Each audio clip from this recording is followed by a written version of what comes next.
Okay, I pretty much have this turned over now. I just need to lower it down a little bit. Got bottom side up and change these wheels up, 600-pound wheels each. They give me 2,400 pounds. That should be enough.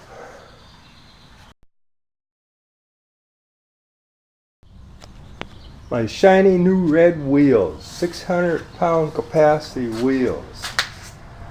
I replaced those 330-pound capacity wheels. I was a little afraid I might exceed that. Well, now I just need to flip this thing back over and put it on its wheels. Hope that goes alright.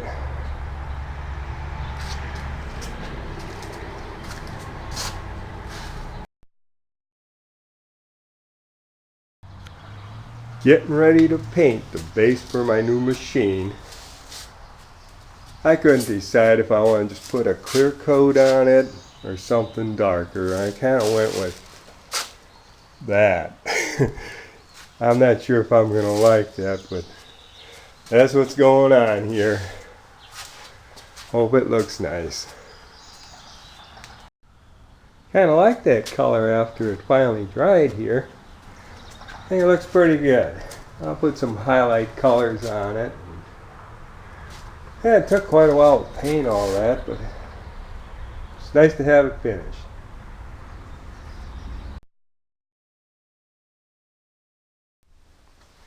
This is my workshop in the house.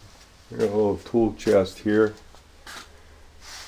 This is my little CNC machine. It's 21 in the X direction, 16 in the Y. Just a little hand motor tool on there. Not a whole lot of power, but it's good for a few things. Built this many years ago. Made everything myself. And the electronics down here. And that's for a pen. Draw pictures. Here's a computer setup. An old computer. Bought it for $25. And my lab bench.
Here's my risers for my new CNC machine.